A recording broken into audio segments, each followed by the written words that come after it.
Hello दोस्तों, नमस्कार। एक बार फिर से आप सभी लोगों का आपके अपने YouTube चैनल पर हार्दिक स्वागत है। एक बार फिर से आप सभी लोगों के लिए मैं हिंदी की एक बेहतरीन क्लास लेकर आया हूं, जो कि हिंदी साहित्य पर आधारित होगी और यह हिंदी साहित्य की पहली क्लास है। यह वीडियो आप लोगों को हिंदी साहित्य के इतिहास लेखन पर मिलने वाला है, जो कि सभी परीक्षाओं के लिए महत्वपूर्ण रहेगा। जैसे कि बिहार शिक्षक भर्ती, UP TGT PGT, Haryana TET जो आप लोग हिंदी से देना चाहेंगे, जो टीजीटी पीजीटी के लिए रहेगा, उसके लिए विशेष महत्वपूर्ण रहेंगी। साथ ही साथ UP TET, C TET, super TET या यूपीपी के लिए भी महत्वपूर्ण रहेंगी, क्योंकि यहाँ पर भी हिंदी साहित्य के कुछ प्रश्न पूछे जाते हैं। तो आप सभी लोगों के लिए ये क्लास बहुत महत्वपूर्ण रहने वाली है। यहाँ पर हम लोग देखेंगे कि हिंदी साहित्य इतिहास लेखन की जो शुरुआत हुई थी, कब से हुई, किस तरह से हुई, कौन कौन सी महत्वपूर्ण रचनाएं रही हैं हिंदी साहित्य इतिहास लेखन की, या फिर इससे पूर्व की रचनाओं का यहाँ पर हम लोग विस्तृत अध्ययन करने का प्रयास करेंगे, और ये आप लोगों के लिए अति महत्वपूर्ण रहेगा। तो चलिए शुरुआत करेंगे, हम लोग देखेंगे। तो यहाँ पर हम लोग हिंदी जो विषय है इसको पढ़ेंगे, अध्ययन करेंगे कि हिंदी विषय, और हिंदी जो है ये है भाषा, ठीक है। हिंदी भाषा है, और कोई भी भाषा होती है तो इसको हम कई भागों में विभाजित करके इसका अध्ययन करते हैं। और जो भाषा होती है उसका क्या होता है, एक तो व्याकरण होता है, तो किसी भी भाषा का व्याकरण होता है और भाषा का ही साहित्य होता है। क्या होता है? भाषा का ही साहित्य होता है, यानी कि इसे हम लोग क्या कहते हैं, ग्रामर बोलते हैं, और ये क्या हो जाएगा, आपका लिटरेचर हो जाएगा, ठीक है। ये आपका लिटरेचर हो जाएगा, साहित्य।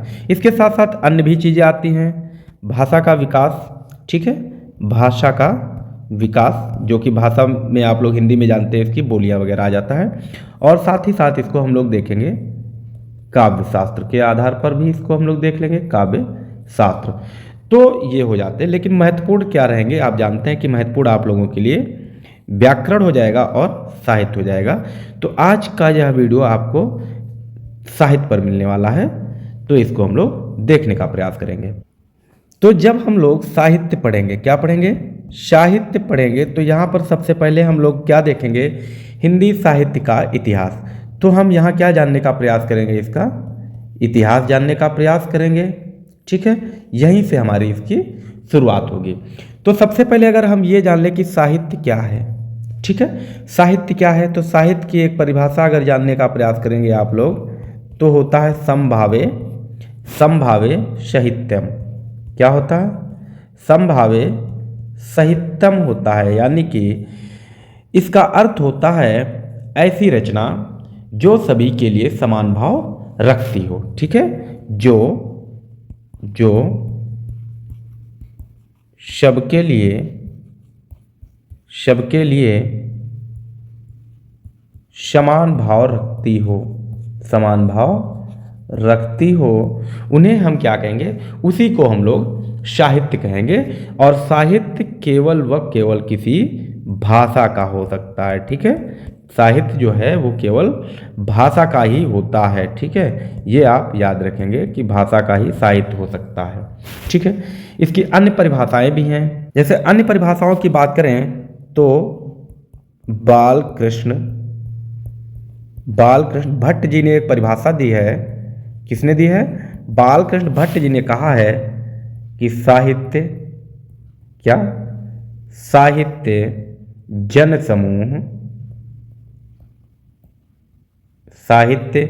जन समूह के हृदय का विकास है। ये बालकृष्ण भट्ट जी ने परिभाषा दी है, ठीक है। बात अगर हम लोग करें, एक और विद्वान रहे हैं एक और विद्वान रहे हैं जो कि बहुत ही बड़े विद्वान हैं, जिनका नाम है रामविलास शर्मा। क्या? रामविलास शर्मा। तो रामविलास शर्मा जी ने जो साहित्य की परिभाषा दी है वो उन्होंने कहा है कि साहित्य जनता की वाणी है। साहित्य जनता की वाणी है। और ये बात भी सत्य है कि साहित्य जो होता है वो समाज का दर्पण होता है, समाज का दर्पण होता है, समाज को वो आईना दिखाने का कार्य करता है कि जो कुछ भी समाज में घटित हो रहा है या फिर घटित होने की संभावना है, उन सभी चीज़ों का प्रदर्शन हम साहित्य के द्वारा कर सकते हैं। ठीक है, तो आप सभी लोग समझ गए होंगे कि साहित्य क्या है। अब अगर हम लोग देखें साहित्य इतिहास लेखन की परंपरा की बात करें तो इसको हम लोग एक नेक्स्ट पेज पर देख लेंगे। तो साहित्य इतिहास लेखन यहाँ आप समझने का प्रयास करेंगे और ये प्रश्न बनेगा, साहित्य इतिहास लेखन की शुरुआत की बात करें, अगर साहित्य इतिहास लेखन की शुरुआत की बात करें तो यह साहित्य इतिहास लेखन की शुरुआत कब से हुई थी? तो 19वीं शताब्दी से हुई थी। ठीक है, 19वीं शताब्दी से हुई थी कि 19वीं शताब्दी में सर्वप्रथम हिंदी साहित्य का इतिहास लिखा गया था। ठीक है, हिंदी साहित्य का प्रथम इतिहास कब लिखा गया? तो आप बताएंगे कि 19वीं शताब्दी में हिंदी साहित्य का प्रथम इतिहास लिखा गया था। और यह इतिहास ग्रंथ किसके द्वारा लिखा गया था? तो एक फ्रेंच के विद्वान थे। कौन? फ्रेंच, यानी कि फ्रांस के रहने वाले थे, फ्रेंच विद्वान। ठीक है, फ्रेंच विद्वान थे जिनका नाम था गारसा द तासी।